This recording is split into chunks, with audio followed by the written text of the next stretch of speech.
जय हिंद दोस्तों। आज हम एक नए टॉपिक के ऊपर चर्चा करेंगे। यूनिट 1 टॉपिक नंबर 3 और टॉपिक का नाम है जस्टिस। हिंदी में इसे न्याय कहते हैं।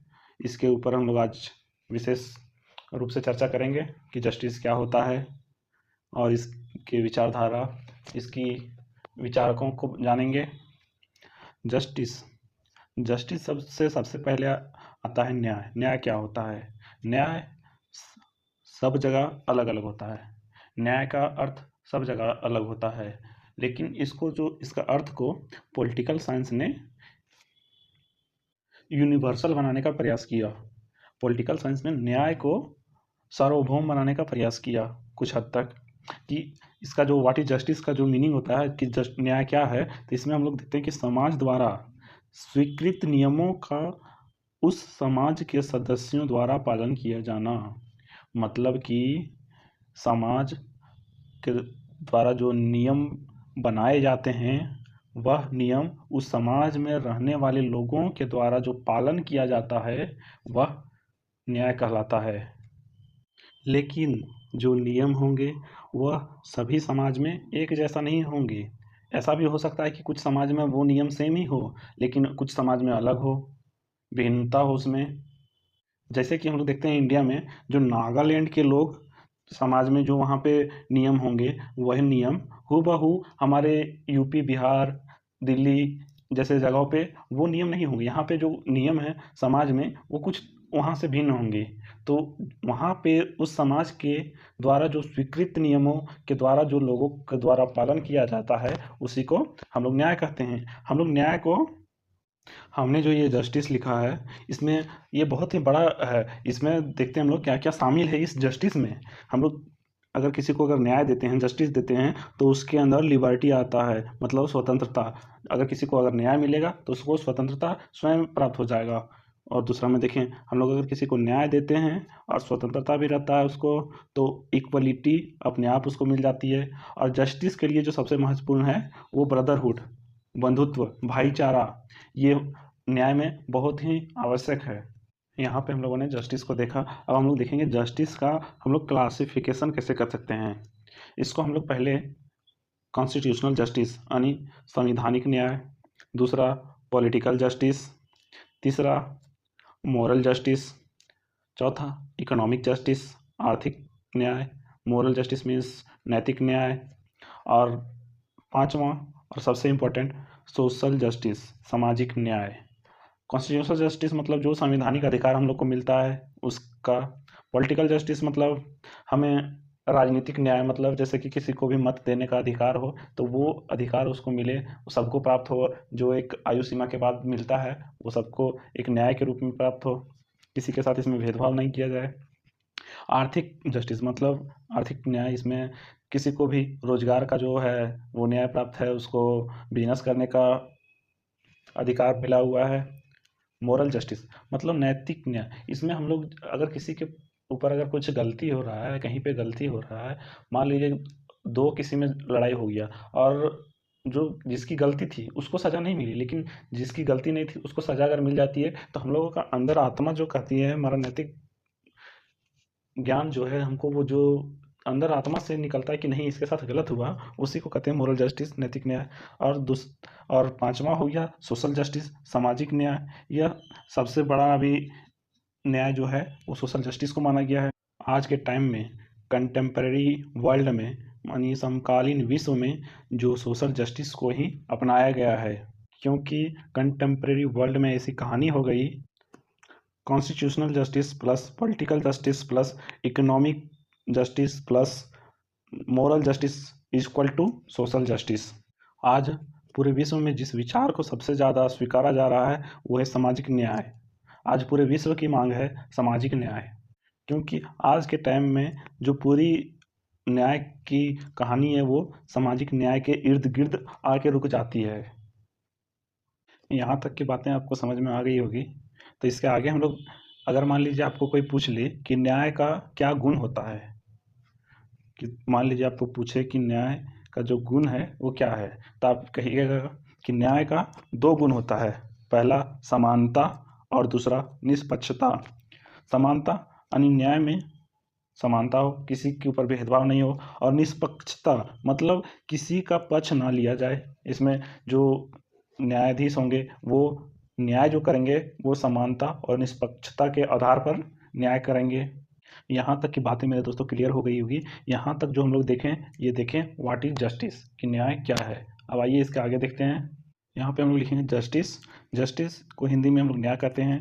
हम लोग इसका जो इंग्लिश शब्द है जस्टिस, इसको देखेंगे कि जस्टिस शब्द जो है वो आया है लैटिन भाषा के शब्द से।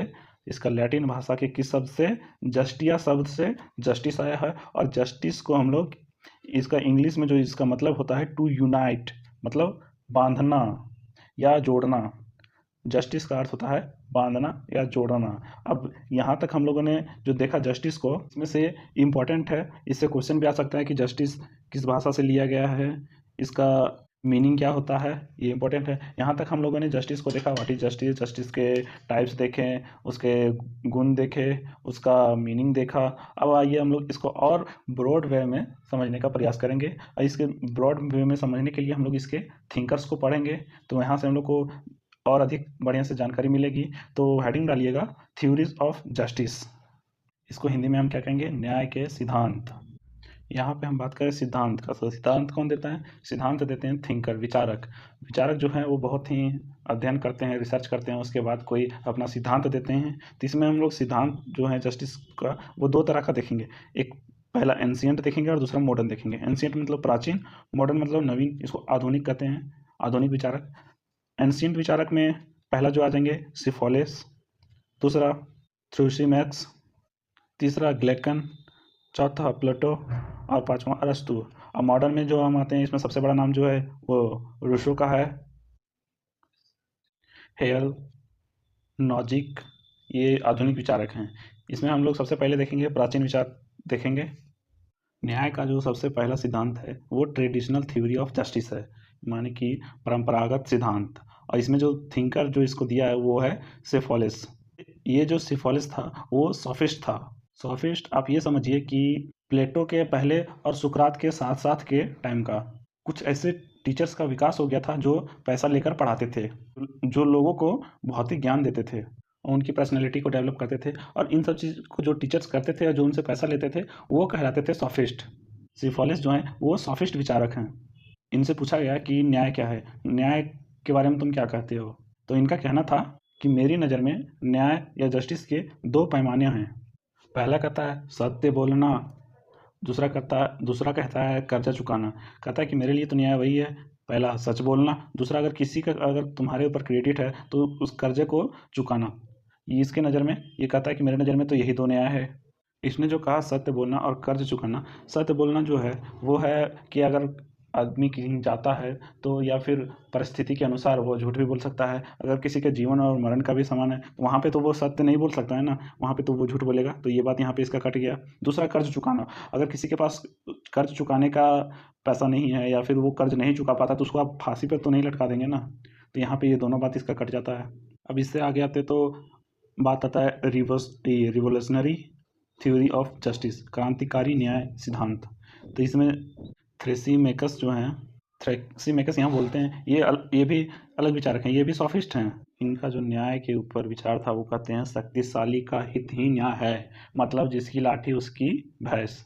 इनका जो विचार था वो माइट इज राइट। इनकी जो फिलॉसफी थी वो शक्तिशाली मतलब पावरफुल का हित ही न्याय है। यहाँ पे जो शक्तिशाली नहीं है उसका क्या होगा, उसका न्याय नहीं होगा। तो यहाँ पे भी ये विचार खत्म हो जाता है। यहाँ पर तीसरे नंबर पर जो फिलोसफर आता है प्रैग्मेटिक थ्योरी ऑफ जस्टिस, इसको हिंदी में कहेंगे व्यवहारवादी सिद्धांत। और ये व्यवहारवादी सिद्धांत को देने वाला जो शख्स है वो है ग्लेकन। यहाँ पे जो ग्लेकन महोदय हैं इनका जो विचार है न्याय के ऊपर, ये कहते हैं कि न्याय जो है वो भय की संतान है, मतलब जिसको डर रहेगा वो न्याय की बात करेगा, मतलब कि जो डरपोक रहेगा वही न्याय की मांग करेगा, न्याय की बात करेगा।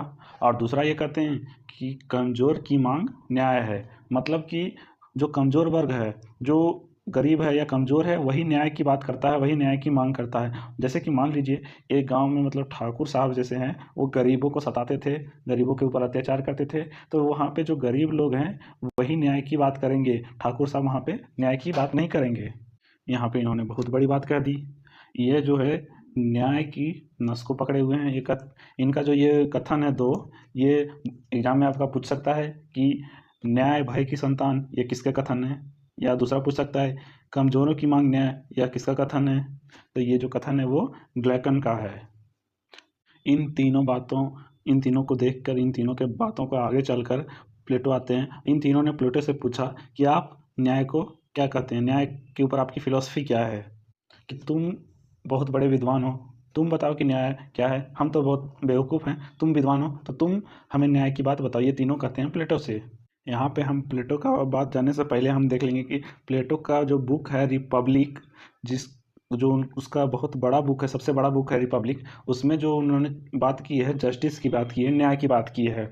इसमें इन्होंने अपने बुक जस्टिस रिपब्लिक बुक में जो न्याय की मॉरल कॉन्सेप्ट ऑफ जस्टिस है, न्याय की नैतिक संकल्पना है, उसको क्लासिफाई किया है। ये प्लेटो कहता है कि हम न्याय की नैतिक संकल्पना से एक कम्युनिस्ट समाज की स्थापना करेंगे, एक समाजवादी समाज की स्थापना करेंगे, साम्यवादी समाज की स्थापना करेंगे।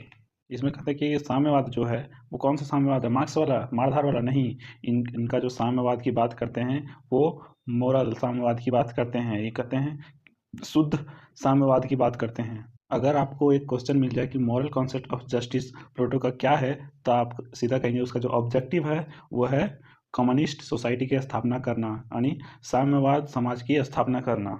यहाँ पे जो मॉरल कॉन्सेप्ट लिखा गया, इसका जो ऑब्जेक्ट है वो बहुत ही सीधा है, ये बहुत ही क्लियर है। यहाँ जो प्लेटो महाराजाओं कहते हैं जो ये मोरालिटी है वो इसको इस्टेब्लिश करने के लिए अपने अपने सोसाइटी में आप अपने जो कर्तव्य हैं उसको कीजिए सही से। आप अगर अपना कर्तव्य सही से करेंगे तो वहाँ पे जो है वो न्याय अपने आप स्थापित हो जाएगी। इसको कोट करते हुए एक लाइन है कि न्याय कर्तव्यों का बंटवारा पर आधारित है। मतलब कि जो न्याय है वो कुछ ड्यूटीज़ के विभाजन के ऊपर आधारित है। मतलब कि आप अगर अपने कर्तव्यों को सही से करेंगे तो न्याय जो है वो अपने आप वहाँ पे स्थापित हो जाएगी। यहाँ पे जो प्लेटो है वो कर्तव्यों का जो बंटवारा करता है वो 3 पार्ट में करता है। वो प्लेटो जो है वो पुनर्जन्म में विश्वास करता था, वो आत्मा में विश्वास करता था। वो कहता है कि आत्मा के जो है वो 3 पार्ट होते हैं। पहला जो है बोला, क्या बोला, लॉजिस्टिकॉन। और दूसरा ये जो कहता है वो कहता है थायमोडेस। तीसरा ये जो कहता है वो कहता है एपिथेमेडिकॉन। लॉजिस्टिकॉन से जो शब्द निकला वो है दैट इज रीजन या विजडम, जिसको हिंदी में कहते हैं बुद्धि। दूसरा जो है थाइमोडिस, इसका जो मतलब होता है क्या होता है स्पिरिट, मतलब हिंदी में इसको कहते हैं साहस। और तीसरा जो है एपिथेमेटिकॉन, इसका जो है वो है एपिटाइट। और एपिटाइट का मतलब होता है सुधा। यहाँ पे ये जो 3 गुण हैं वो हो गया। अगर यहाँ पे लॉजिस्टिकॉन की बात हो तो आप समझ जाना कि बुद्धि की बात हो रही है। थाइमोडेस की बात हो तो मतलब साहस की बात हो रही है। एपिथेमेटिकॉन की बात हो रही है तो यहाँ पे आप समझ जाना कि सुधा की बात हो रही है। यहाँ पे अगर जिसमें बुद्धि होगी, अधिक बुद्धि होगी, वो किस में चला जाएगा, रूलर क्लास में चला जाएगा, मतलब कि वह शासक वर्ग में रहेगा। और जिसके अंदर साहस होगा वह सैनिक बन जाएगा, सोल्जर बन जाएगा। और जिसके अंदर सुधा होगी वह प्रोड्यूसर क्लास बन जाएगा, मतलब उत्पादक वर्ग बन जाएगा। इसमें आपका पहला जो हो गया वो शासक वर्ग हो गया, दूसरा हो गया सैन्य वर्ग हो गया, और तीसरा हो गया उत्पादक वर्ग। उम्मीद है कि यहाँ तक आपको समझ में आ गई होगी। यहाँ पे महात्मा ने जो बात कही कि जो आदमी अपने आत्मा के गुण के हिसाब से कार्य करेगा वह न्याय को स्थापित करेगा। यहाँ पे जो बात निकल के आई लॉजिस्टिकॉन, थाइमोडिस और एपिथाइमोडिकॉन से, कि अगर आप अपनी ड्यूटी को 100% निभाते हैं तो जस्टिस एस्टेब्लिश हो जाएगा। यहाँ पे इस बात को अगर हम समझे तो जब सभी व्यक्ति अपनी आत्मा के मूल गुण के अनुरूप कार्य करेंगे तो राज्य की व्यवस्था जो है वह स्वतः ही न्यायपूर्ण हो जाएगी। यहाँ तक जो आपकी बात है वो क्लियर हो गई होगी, यहाँ तक आपको समझ आ गया होगा। यहाँ पे आगे जो प्लेटो है वो कहता है कि 4 सहगुण होते हैं। पहला वो कहता है कि किसी के अंदर रीजनिंग होती है, मतलब कि वो बुद्धिमत्ता में महान होता है। दूसरा सहगुण हो गया कि स्पिरिट वाला, साहस वाला। तीसरा हो गया आपका एप्टीट्यूड वाला। प्लेटो यहाँ पे कहता है कि अगर ये तीनों सही से काम करे तो वो जो अनोखा कहता है कि जो जस्टिस है वह चौथा सहगुण होता है, और यह सबसे प्रमुख गुण होता है। कोई अगर पूछे कि अरस्तु कितने न्याय के कितने सगुणों की बात करता है तो हम कहेंगे 3 नहीं 4 कहेंगे। पहला बुद्धि, साहस, शुद्धता, और जो अंतिम हो गया इन तीनों को मिला के जो हो गया वो न्याय हो गया, जस्टिस। यहाँ तक की बात जो है वो आपको क्लियर हो गई होगी, समझ में आ गई होगी। अब यहाँ आगे हम बात करेंगे प्लेटो का जो चेला है वो इससे बहुत ही ज़्यादा होशियार था, चालाक था, एरिस्टोटल, अरस्तु। यह जो है थ्योरी ऑफ जस्टिस इसका जो है, इसका न्याय का सिद्धांत जो है वो रेगुलेशन ऑफ ह्यूमन रिलेशन यानी मानवीय संबंधों के नियमन की बात करता है अरस्तु। यहाँ पे अरस्तु ने उस जस्टिस थ्योरी को दो भाग में विभाजित कर दिया। पहला है डिस्ट्रीब्यूटिव जस्टिस, इसको हिंदी में वितरणात्मक न्याय कहते हैं, और दूसरा जो है वो कम्यूटेटिव है, कम्यूटेटिव जस्टिस, इसको हिंदी में कहते हैं प्रतिवर्तीय न्याय। हम डिस्ट्रीब्यूटिव जस्टिस में बात करेंगे, इसमें वितरणात्मक न्याय की बात करेंगे। इसमें जो पहला जो है वो है समान लोगों के साथ समान व्यवहार, मतलब equal behaviour with equal person. और दूसरा जो बात करेंगे हम लोग इसमें ऑनर, मतलब सम्मान तथा वेल्थ, संपदा के वितरण से संबंधित है। वितरण बोले तो डिस्ट्रीब्यूशन से संबंधित है। और तीसरा में है कि आप समाज में, सोसाइटी में आपकी जो ड्यूटी है वो कितने परसेंट की है। अगर आपकी 100% की ड्यूटी है तो आपको जो जस्टिस है वो 100% का है। अगर आपकी ड्यूटी 80% की है तो आपको 80% का जस्टिस मिलेगा। अगर आपकी जस्टिस समाज में आपकी ड्यूटी 50% की है तो आपको जस्टिस भी 50% मिलेगा। अगर आपका समाज में ड्यूटी जो है 0% है तो आपको जस्टिस भी 0% मिलेगा। अब हम इसमें दूसरा जो बात करेंगे कम्यूटेटिव जस्टिस के बारे में, प्रतिवर्तीय न्याय। प्रतिवर्तीय न्याय का मतलब होता है कि अगर आप अच्छा करेंगे तो आपको अच्छा मिलेगा, बुरा करेंगे तो बुरा मिलेगा। आप अगर किसी को ईंट मारेंगे तो वो भी आपको ईंट मारेगा, और अगर आप किसी को फूल देंगे तो वो भी आपको फूल ही देगा। और इसका जो हम लोग दूसरा नाम भी है वो है रेक्टिफैक्टरी जस्टिस, इसको कहते हैं हिंदी में परिशोधनात्मक न्याय। यह जो परिशोधनात्मक न्याय है इसमें लोगों के परस्पर लेन देन से संबंधित हो, मतलब related to mutual transaction of people, लेन देन ट्रांजैक्शन, यानी ट्रांजैक्शन कैसा, व्यवहारों का। और अगर गलत व्यवहार होने पर जो है जज है वो दंड दे सकता है। वो दंड क्यों देगा, गलती करने पर, गलती को सुधारने के लिए वो जो दंड देगा उसका उद्देश्य क्या है, जज का जो उद्देश्य है दंड देने का वो परस्पर व्यवहार में संतुलन लाने का प्रयास है। मतलब कि जो व्यवहार है वो गलत ना हो, उसको दंड दे के उस उद्देश्य है कि उस दंड के माध्यम से जो व्यवहार है उसको ठीक किया जाए और समाज में एक संतुलन बनाया जाए। यहाँ पे जो है हमारा आज का क्लास जो है वो ख़त्म होता है। इसके आगे हम लोग जो है मॉडर्न जस्टिस को देखेंगे, मॉडर्न थिंकर को देखेंगे। और वीडियो को आप लोग ज़्यादा से ज़्यादा लाइक करें, शेयर करें, और हमारे चैनल पे नए हैं तो चैनल को सब्सक्राइब भी करें। Thank you.